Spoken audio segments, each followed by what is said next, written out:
Hello there. Welcome back to the First Stage Woodworking Podcast. My name is Paul Hyatt and I'll be your host. We talk about craftsmanship and finding meaning in our lives. I hope that you enjoy this podcast and that you will like, subscribe, and share it along with other people who might be interested in stuff like this. Thank you and God bless.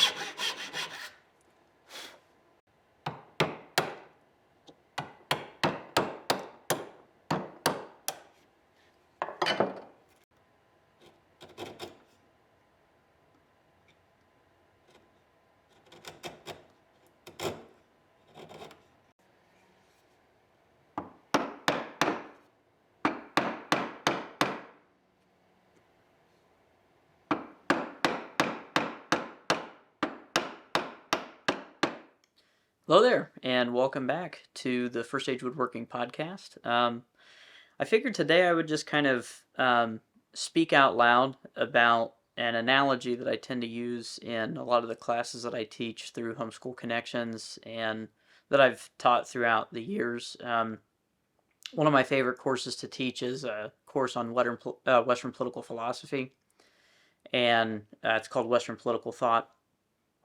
And it's a really, really fascinating course. I really enjoyed teaching that course, and there's a lot of really, really helpful analogies that I used to give to my students pertaining to really, I mean, like anytime you're talking about philosophy, you're talking about how to live a good life or how we ought to live our lives, okay? So while I was more so interested in philosophy from a political standpoint, because that's what I really learned when I was at university and stuff like that, you can't help but get into the more ethical side of it and wind up giving analogies and talking about how to best lead one's life. So one of the things that I talked about pretty extensively and used as an analogy throughout much of my teaching was this idea of the good craftsman being a reflection of the good man. Now, I don't necessarily mean that literally in the sense that you have to be a craftsman in order to be a good man, so don't read that into what I'm saying. That's not really what I'm saying at all. It's just the idea of being good at one's craft, no matter what that craft is, and then that imparting itself on you a great amount of goodness, and it ultimately leading you to living a more fulfilled and better life. Where in my own life, leading me closer and closer to God and further away from darkness. And that's I really think that that's what you ought to be striving for. Maybe I'm odd in that I felt like for much of my life I've been sprinting away from darkness and trying everything that I can to run closer and closer to the light. So I am a teacher, and I'm also a craftsman, and I've also done a lot of other things with my life, but really these are the things that you could say that kind of make me who I am. And no matter what it is I've wanted to take on in my life, so this is just kind of some practical advice that will hopefully kind of lead you to a better place maybe. So this is me giving you some just good life advice here. When I became a school teacher, I started out being a public school teacher, and when I was a student teacher even, I just had determined that if I'm going to be a teacher, then I might as well be the best teacher that I can possibly be. And I'm not meaning this as to brag or anything like that, but I was actually chosen from among the teachers that were in my program through Ball State University. I was actually chosen to be one of the best teachers. There was some award that I got for it. I don't even know where it is anymore, but I should find that though and like put it on my wall. I am quite proud of it, and it was an amazing accomplishment, especially considering all of the things that I had going on in my life when I was finishing up my student teaching, and staring down what I wanted to do. And I graduated from university after having that experience. Got away from teaching for a little bit there, and didn't really necessarily have any plans of coming back to it. But again, it was as if like by trying to be the best, even for that short amount of time, it's like I wound up having a calling that wouldn't really let me go, because I left. I worked a couple of odds and ends jobs that I wasn't really happy in, uh, and then I got a call from an old friend, Paul Simzak, who I've had on the podcast, asking me if I wanted to be a teacher in the greatest social studies department in the world, and I said, "Well, yeah, sure. I don't have anything better to do," so so I went back to teaching at the same school, and that was truly a blessing, because again, when I went back into teaching, I took it really, really seriously, and I determined I'm going to be the best teacher that I can possibly be for whatever period of time I plan on teaching.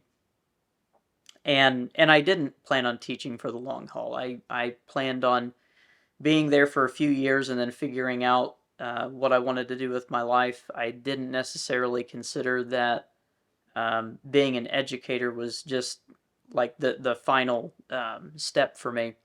And I still don't think that is. I think that's why I wound up getting into craftsmanship and woodworking and all that good stuff. Um, but I did determine, I was like, well, but no matter what it is no matter what it is I'm going to do, I'm going to do it to the best of my ability.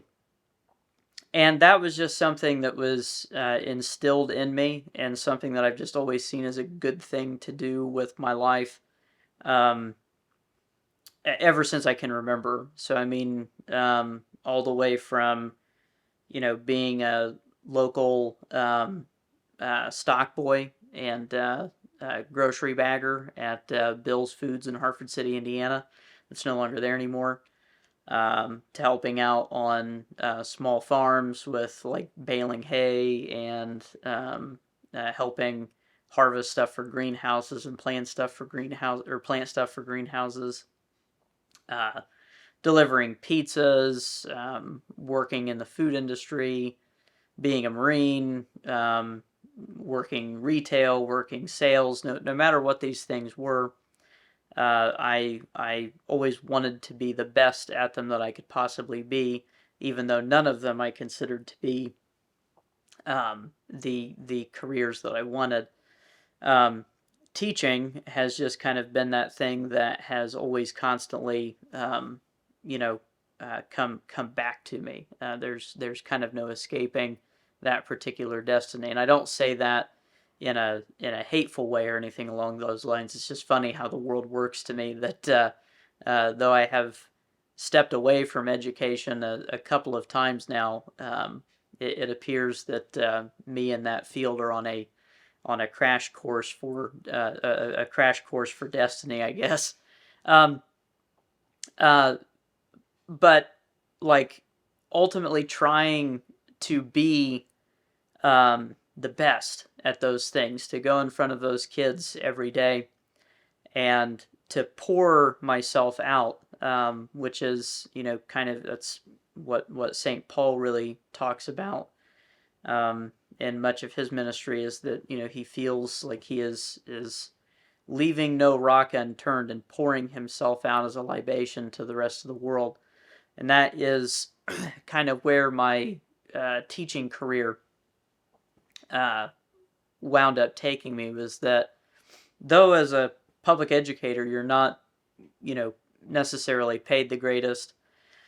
um, a lot of people would say like that it's not one of those careers that you should just bend over backward to be the best that you can be at it, but there's just something about those kids every day, and teaching through Homeschool Connections now, teaching online, which is remarkably different.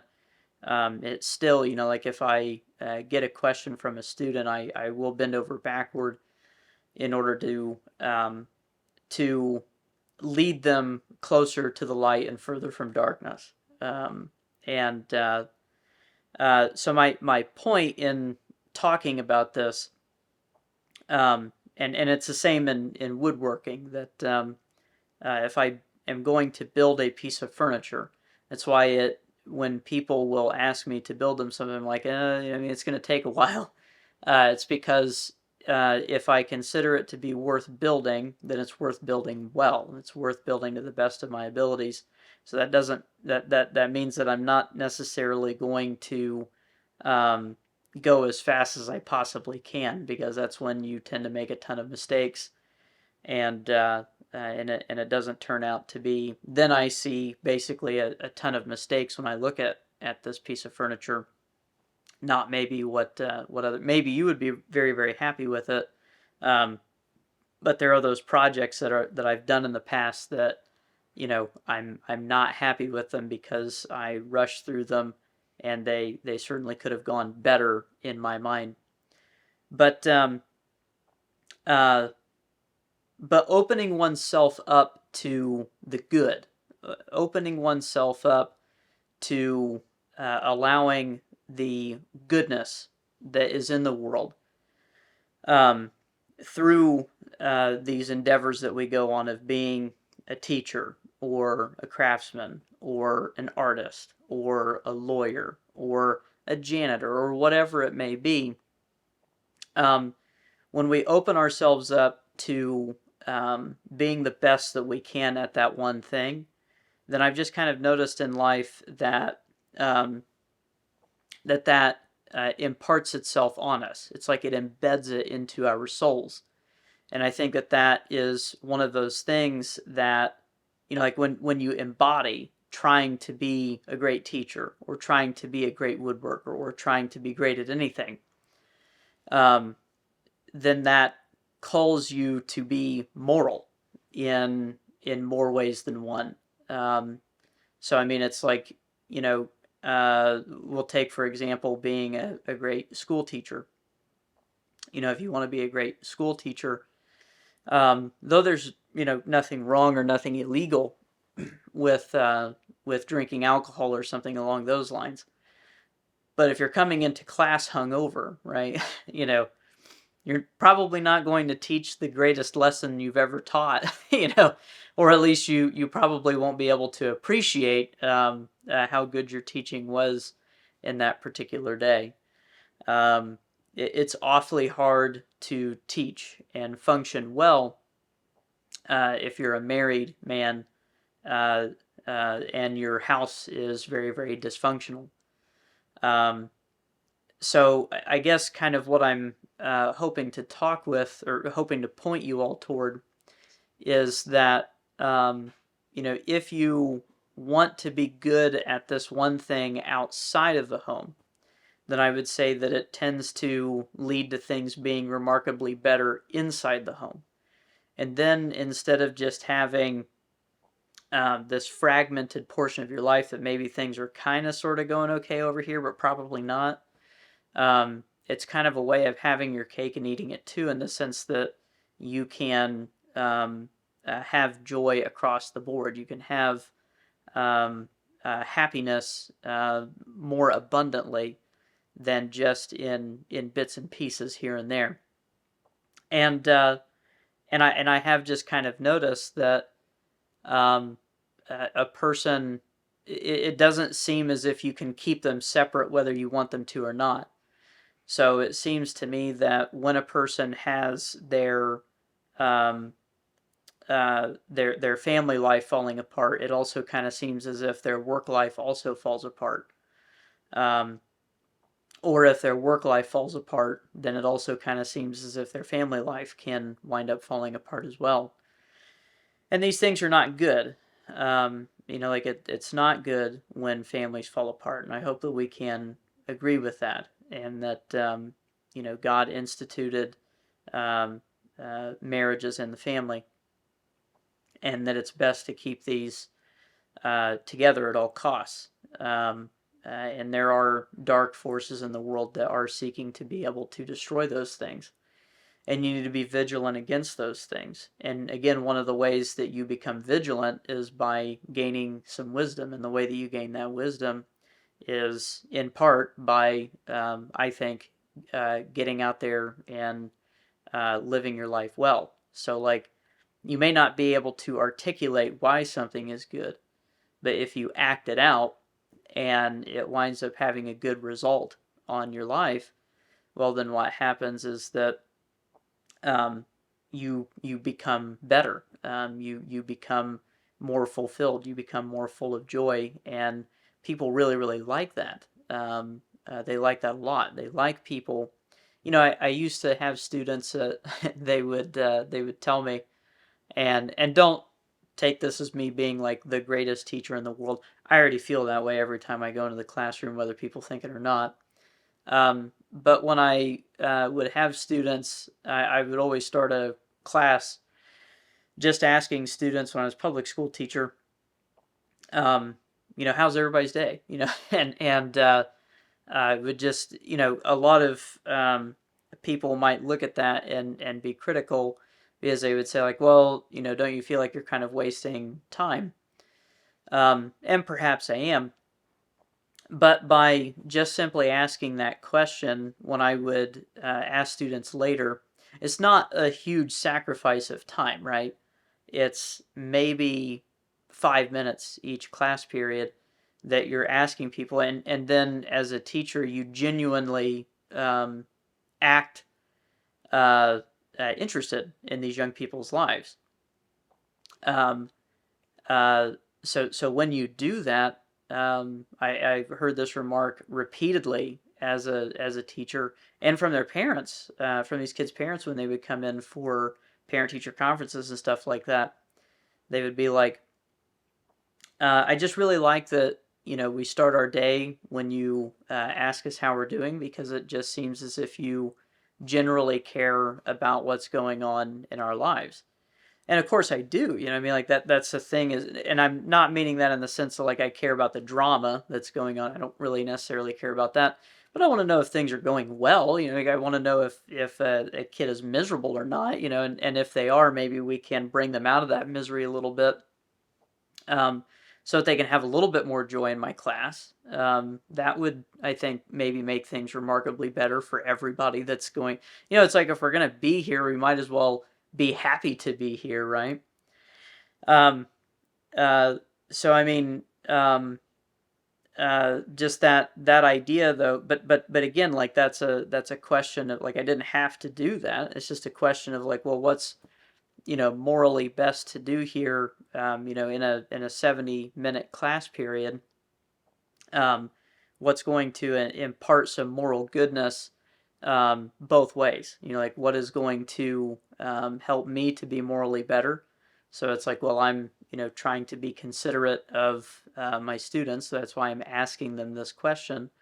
Um, and then it's also allowing them the ability to tell me what they think and what they've got going, like what their challenges are, and perhaps what everybody else in the class might be able to learn from that. I feel like my throat is. It's the allergy season here in the wonderful state of Indiana, so it's where the weather cannot determine what in the world it wants to do. So I feel like my voice is somewhat hoarse and cracking today.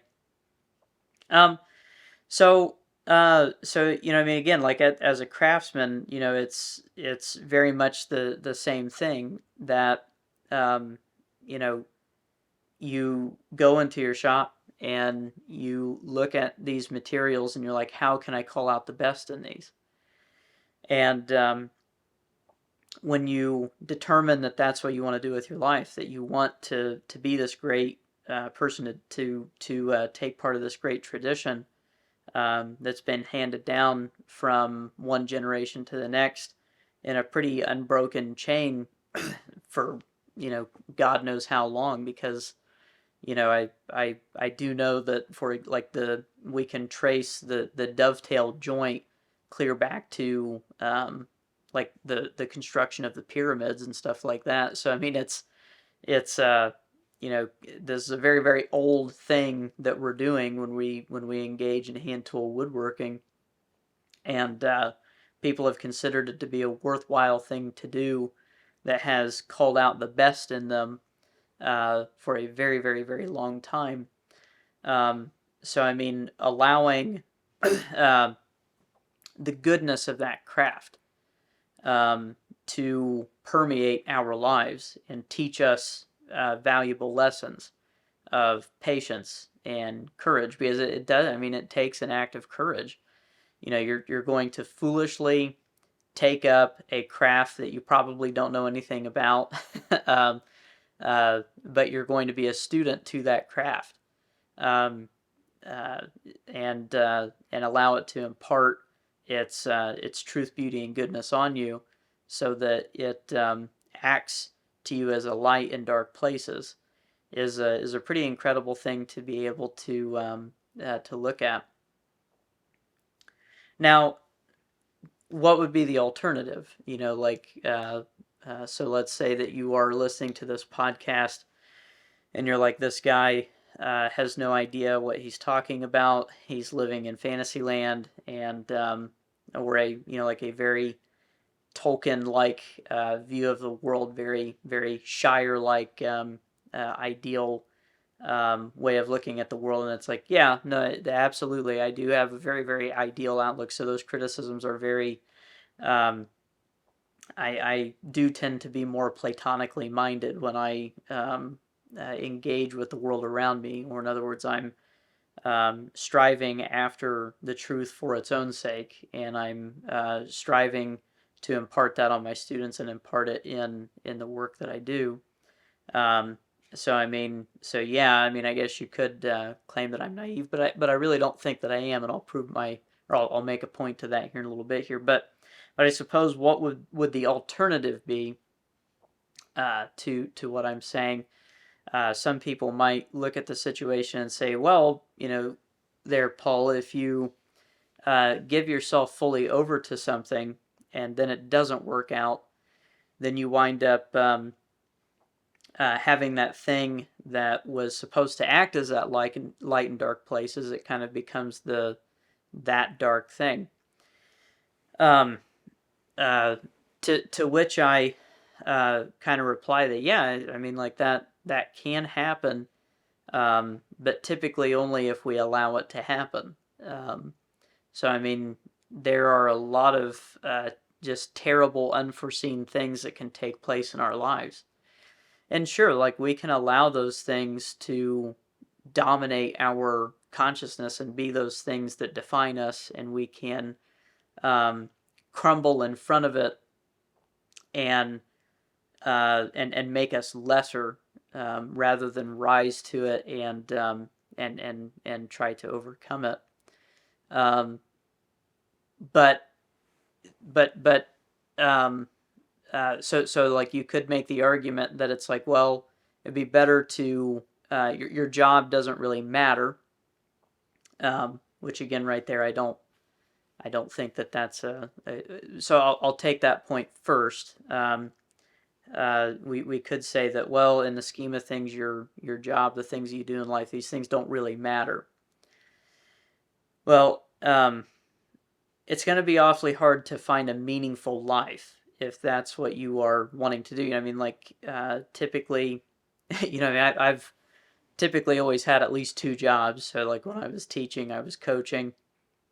So my point being that I have spent definitely over 8 hours a day, virtually every day of my life, working on something pertaining to my career. um, so sure, like, you could, um, or um, so that's a lot of time to be working on on your life and on your career and things along those lines. Um, and I mean, it's almost like the majority of your life you spend it working, right? And I really really don't think that it's going to necessarily. I think you're pretty naive to assume that again you can separate those two out, and that your job cannot matter, but the rest of your life does. so, I happen to think that I mean, again, I don't think that you're going to live this. How would we even describe something like that? This like sanitized lifestyle at work where you're just a machine mindlessly going through the motions in order to be able to earn a paycheck, and then not when you come home also be a machine that mindlessly goes through the rest of your day. Um, I don't know, ignoring your family on social media. That seems to be a pretty common one these days. Uh, you know, um, uh, just mindlessly consuming brain dead stuff online. So I mean, again, it doesn't really seem to me that you're going to be able to say that your job doesn't matter. I happen to think that is completely and totally wrong and illogical to conclude that. And it's ultimately because everything that we do matters. I heard Jordan Peterson talk about that one time. There's a YouTube video, maybe if I can find it, I'll embed the link of it in the description of this video when I put it on YouTube. But he talks about you want to have a meaningful life. Fine, everything you do matters. But everything you do matters. I mean, like it's not. It's kind of a warning thing. It's not necessarily one of those things that um, it's not just like, oh, okay, everything I do matters, so therefore my life is good. It's just like, no, are you ready for that responsibility? Are you ready for every breath that you take to have to be oriented toward the greatest possible good? Um, so, I mean, uh, uh, my answer to that is hopefully yes. Like I do want to be the man after God's own heart. Um, in virtually everything that I do. So again, if I want to do that just as a rule of thumb, that would also include one's career. Um, but ultimately, this is also a discussion of trust. So I mean, again, a person who um, wants to think that they can live this double life, be critical of the idea of be critical of the idea of doing your best in your career because ultimately it doesn't matter.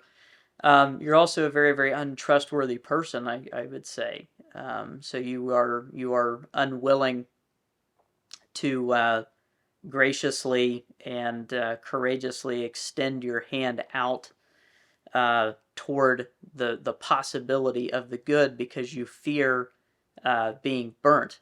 And again, uh, I don't think that makes you good. I really, really don't. I think that makes you very, very cynical. And it makes you very, very jaded. It makes you a person that is more than likely incapable of um, of true emotion, like of actually feeling the joy of being able to recognize the extraordinary in the ordinary, and you just kind of have this mundane melancholy. I really do happen to believe I heard someone speak about that once that um, the devil just kind of wants people to be in a constant state of joyless melancholy, where you're just like you feel as if your workplace is your oppressor, rather than a place that you can uh,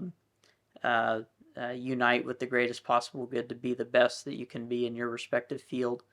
Um, uh, Again, it's just it is um, it's a nihilistic, narcissistic, egotistical way, I think, of viewing your career, and it's all embedded in the idea that you cannot trust.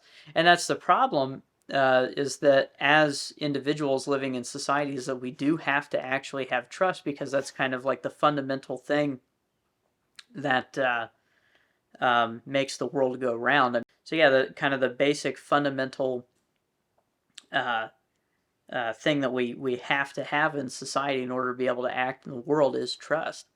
Because how could I walk out of my door each day and plan on doing anything if I didn't trust the idea that someone's not going to try to gun me down, to kill me before I get along with my day. Um, so I mean, the kind of one of the fundamental natures of reality is one built out of this idea of trust. So yeah, I mean, like if you are a person that can't trust that life and your career and everything is not against you, then ultimately, um, if you are unable to trust others, it's like, is that so much an observation of the world around you, or is it a confession of who you are as a person? You know, um, is it that you don't trust the world around you because the world around you is flawed, or is it because you yourself are a very, very untrustworthy, maligned person? Um, and I tend to think, based off of my experiences in life, that the latter is typically more true than the former. I could be wrong, but I don't think that I am. Just based off of my observations of the world and of my career and my part in it and all of that good stuff, I have tended to, uh, just noticed that when we attempt to be the best that we can at something, even though many people wouldn't necessarily see the reward in it. The number of times that I've been told by people that are very close to me, well, Paul, all you have to do is just learn that, you know, none of this really matters. There's just something about that is so incredibly untrue. Um, it speaks of a universal untruth to me, and why you would want to live your life that way and think that things are going to be better for you is I don't think that that's evident at all. I think that that is a very, very negative, nihilistic way of looking at the world, and that you shouldn't try to look at the world that way. I think that it's going to be that thing that leads you to darkness, and not to the light. So, as I typically end a discussion like this with my students, if you're going to be a craftsman, be the best one that you can be. If you're going to be a lawyer, be a good one. If you're going to be a teacher, be a good one. If you're going to be a scientist, be a good one. No matter what it is, if you're going to make pizzas, do all of these things to the best of your ability and allow that goodness to imprint that, to leave its mark on who you are fundamentally as a person. And then hopefully, if enough people determine that they want to choose the good, that they want to be the best that they can possibly be, hopefully that leads people to God, and hopefully that leads us to a much better, more prosperous, a more peaceful, beautiful, good world. So hopefully you picked up some of what I was putting down on this, not really rant, but a bit of a discussion. And hopefully you'll bring it into your life, and it'll make you a little bit less negative of a person and things along those lines. So thank you, and God bless. Thank you for tuning into this podcast. I hope that you'll like, subscribe, and share this information along with people who may be interested in it. God bless.